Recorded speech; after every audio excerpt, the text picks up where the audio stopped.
당질 제한식을 하게 되면 가장 큰 이점은 바로 췌장에 무리가 가지 않는다는 거예요.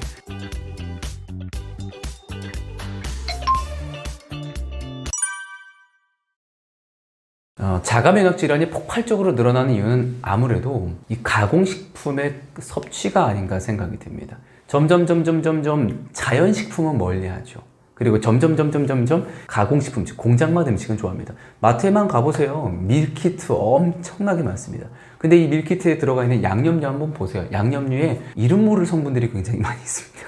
단맛을 내기 위해서 합성으로 만들어진 것들이나. 그리고 제일 중요한 거는 이 음식이 재배가 되거나 이 음식이 사육이 되거나 도축이 될 때 어떠한 방식으로 재배가 됐거나 사육이 되는지에 대한 정보를 우리가 모른다는 거예요. 그렇기 때문에 마트에 가서 음식을 고르거나 재료를 고르실 때 꼭 그래도 최대한 안심할 수 있도록 유기농 제품이나 무농약 제품이나 전통식품 인증서나 이러한 인증서들을 받은, 가격은 조금 더 나갈 수 있겠지만 나를 위해서 투자를 하시는 거예요. 내 몸에 투자하시는 건 절대 아끼지 않으셨으면 좋겠습니다. 그래서 자가면역질환 같은 경우에는 평상시에 가공식품을 얼마나 멀리 하느냐에 따라 달라진다라고 쉽게 이야기 드릴 수가 있겠어요. 자가면역질환 예방하는 방법은 가장 큰 거는 하지 말아야 될 거를 일단 먼저 리스트를 정하는 거죠. 내가 운동이라고 하면 숨 쉬는 것밖에 안 해. 하루에 최소 30분에서 1시간은 좀 걸어 주셔야 되고, 산책, 따스한 햇볕을 받으면 기분도 좋아지고요. 좋은 호르몬 생성도 되잖아요. 그렇죠? 가공식품을 멀리 해주시는 거. 이건 당연한 거고. 그리고 식사하실 때 식사 습관, 식사 시간이 언제인지. 가령 내가 밥을 늦게 먹었는데 다음날 아침에 배가 고프다고 음식을 또 바로 먹으면은 체소화가 완벽하게 다 일어나지 않은 상태에서 음식을 먹으면은 우리 이 기관들이, 소화기관들이 쉴 시간이 없겠죠. 이런 걸 생각해 보신다면은 하지 말아야 되는 부분들을 생각을 하시면은 곧 내가 추구해야 되는 이상이 나올 텐데, 여기 하나 더 팁으로 이야기 드리면은 간헐적 단식은 너무나도 좋은 겁니다. 네, 음식이 완벽하게 소화될 시간을 기다려주고 다시 식사를 시작하는 것들은 너무나도 중요한 내용이라고 말씀을 드릴 수가 있겠어요. 아토피 피부 같은 경우에는 많은 분들이 예전에는 얘가 피부 질환인지 알았어요. 피부 질환인지 알아서 알로에를 바르거나 보습제를 바르거나 혹은 너무 심하면 스테로이드 젤을 바르는 경우가 있어요. 이게 모두 다 솔직히 말하면 효과가 없습니다. 효과가 없어요. 왜냐면 이 아토피가 생기는 이유는요, 자가 면역 질환 중에 하나잖아요. 요거부터 설명을 드릴게요. 면역 체계에는 선천 면역과 후천 면역이 있는데, 후천 면역에 가면은요, 이 조절 T세포라고 하는 헬퍼 T세포라고 하는 녀석이 있습니다. 얘가 어떠한 역할을 하냐면 면역 세포들에게 너희들 적절하게 움직여, 너무 과민성이야, 이제 조절하자, 라고 하는 녀석이 있는데, 얘를 장내 미생물이 훈련을 시켜줘요. 자, 그러면 면역 활성도가 높은 상태에서 장내 미생물의 균형이 틀어지면 어때요? 얘를 제어시켜줄 녀석이 없죠. 이러다 보니까 면역 세포들이 피부의 정상 세포를 공격을 하면서 피부의 문이 닫혀 있어야 되는데 피부의 문이 열리죠. 피부의 문이 열린다는 얘기는 뭐예요? 즉 건조해진다는 얘기입니다. 건조해지니까 어때요? 긁죠. 긁으니까 어때요? 피가 나죠. 피가 나니까 어때요? 또 딱지가 생겨요. 그리고 또 어때요? 또 간지러워. 또 긁어요. 악순환입니다. 아토피 피부염에 있어서 가장 중요한 원인이자 예방법은요, 장내 미생물의 균형을 똑바르게 만들어주는. 이 아토피가 있는 아이들과 아토피가 없는 아이들의 대변을 검사를 해봤습니다. 그랬더니 아토피가 없는 아이들의 대변에서 최소 장내 미생물이 500종 이상은 되어야 되는데 그거에 한참 못 미치는 장내 미생물의 균형을 확인을 했다고 얘기를 하죠. 그만큼 장내 미생물의 구성이, 그리고 균의 종류가 다양하고 튼튼해야 우리 인체 몸에 이 소위 말하는 아토피라고 하는 녀석에서 예방을 시킬 수가 있는 겁니다. 미생물하고 당뇨병하고 관련이 있죠.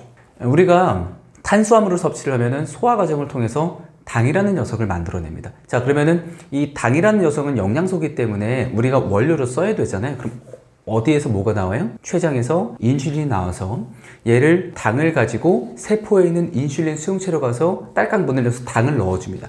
자, 그런데 당뇨가 생기는 이유는 뭐예요? 너무나 과다하게 많은 당을 섭취해서 혈중에 당이 많아 소변을 볼 때 당이 나오기 때문에 당뇨라고 우리가 얘기를 하잖아요. 인슐린 저항성 얘기 다들 들어보셨을 겁니다. 혈중 내에 당이 너무 많아서 인슐린이 제 역할을 하지 못하는 상태, 인슐린이 일을 하지 못하는 상태를 바로 인슐린 저항성이라고 얘기를 하는데, 이 인슐린이 나올 때요, 호르몬인 GLP-1이라고 하는 녀석이 있습니다. 이 GLP-1이라고 하는 녀석을 누가 활성화시켜 주냐면 장내 미생물이 식이섬유를 먹고 만들어내는 단쇄지방산이라고 하는 녀석이 이 GLP-1이라는 녀석을 딸깍 움직여서 췌장에 신호를 보내줘요. 당이 들어왔네? 인슐린을 분비해줘. 라고 하는데 지금 우리가 당을 과다하게 섭취했던 얘기는 뭐예요? 지금 몸 상태가 정상적이지 않다는 얘기예요. 장내 미생물의 균형이 틀어졌다는 얘기예요.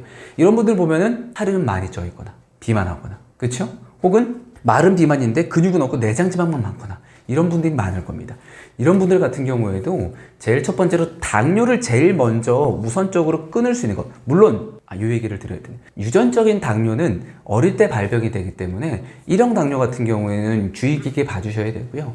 대체적으로 우리나라 사람들의 95%가 당뇨 학회에 가셔도, 협회에 가셔도 보실 수가 있는 게 우리나라 사람들의 당뇨는 2차 당뇨라고 얘기를 많이 하죠. 95% 가까운 사람들이 후천적인 습관으로 인해서 당뇨가 발병이 된다라고 많이 하기 때문에 평상시에 내가 얼마나 정제되어 있는 요 당을 줄이고 당 대신에 식이섬유와 함께 더불어서 질 좋은 지방과 단백질을 섭취해 주느냐가 너무나도 중요합니다. 여기에 덧대어서 장내 미생물의 균형을 다시 한 번 더 말씀을 드리면은 항상 저는 기승전장이에요. 그만큼 장 건강이 중요합니다.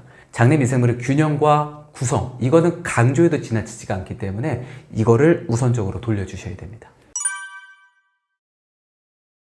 일단 당질 제한식에 대한 이야기를 드리면은요, 말 그대로 당 섭취를 줄이는 건데 조금 더 이해를 쉽게 하시기 위해서는 책 도서 중에 케톤 혁명이라는 책이 있습니다. 케톤 혁명이라는 책을 보면은 산부인과 의사분이 이제 쓰신 책인데요. 거기에 케톤에 대한 이점과 당질 제한식이 가지고 있는 이점이 무엇인지에 대한 부분들을 보실 수 있으니까 이건 추천 도서로 드리는 거예요. 케톤 혁명이라는 책을 꼭 보시기를 이야기를 드립니다. 이 당질 제한식 같은 경우에는 기초 같은 경우에는 이제 저녁밥만 제외하시고 탄수화물을 드시는 거고요.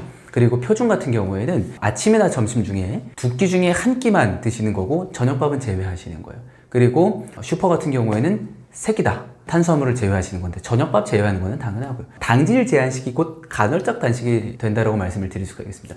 당질 제한식을 하게 되면 가장 큰 이점은 바로 췌장에 무리가 가지 않는다는 거예요. 췌장에 무리가 가지 않는다는 얘기는 간도 편하게 쉴 수 있다는 얘기고요. 심장도 편하게 쉴 수 있다는 얘기가 됩니다. 여기 심장 얘기가 왜 나오지? 하시는 분들이 있을 거예요. 우리가 과도하게 당을 많이 섭취를 했습니다. 자, 그러면 혈중에 뭐가 많다 그랬어요? 당이 많다 그랬어요. 우리 몸속에 혈관에 흐르는 피는 끈적끈적해야 됩니까? 아니면 흐르는 물처럼 부드러워야 됩니까? 부드러워야 되죠. 그런데 혈중에 당이 많아서 피가 끈적끈적해졌다는 얘기는 혈류의 흐름이 느려졌다는 얘기죠. 우리 몸에 혈류의 흐름이 늦으면 돼야 안 돼요? 절대 안 돼요. 절대 안 된단 말이에요. 그럼 심장이 어떻게 일을 할까요? 심장이 힘차게 펌프질합니다. 빠샤!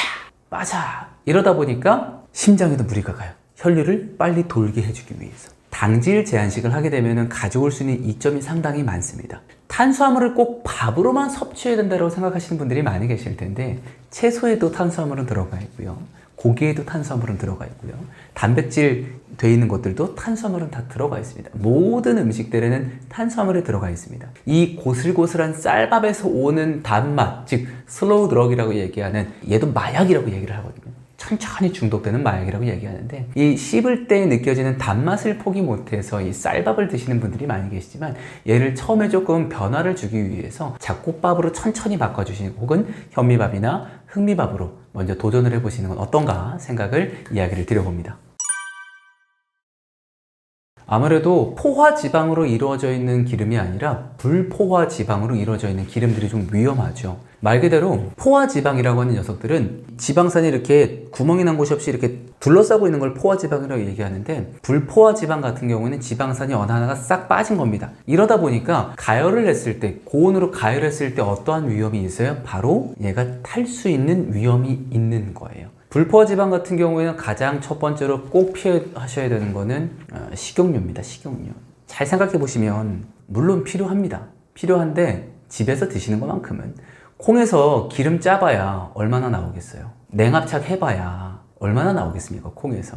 그러니까 참깨나 들깨 같은 경우에는 냉압착으로, 저온 압착으로 했었을 때 500ml 나올 때 굉장히 비싼 돈을 받죠. 불포화 지방 같은 경우에는 열을 가했을 때에 변형이 되거나 변질이 되거나 혹은 지방이 산패할 수 있는 위험이 있기 때문에, 그렇기 때문에 꼭 생으로 드시는 기름을 선택해 주셔야 돼요. 그래서 이런 포도씨유나 그다음에 유채꽃으로 만든 카놀라유나 그다음에 콩기름으로 만든 것들이나 이렇게 불포화 지방으로 이루어져 있는 기름들은 최대한 좀 피해 주시고, 그리고 이런 분들이 있습니다. 들기름 볶아 가지고 먹으면 맛있다고 하시는 분들이 계시는데, 들기름 볶아서 먹으면 당연히 맛있죠. 하지만 기름에 볶아서 드시기보다는 참기름, 들기름 같은 경우에는 생으로 드셔주시거나 그 자체로 비벼 드시는 게 베스트지만, 조금 따뜻하게 먹고 싶다, 음식을 다 만들고 난 다음에 그 다음에 뿌려서 한번 이렇게 볶아주세요. 그렇게 해서 드셔주시는 거를 권장을 드립니다.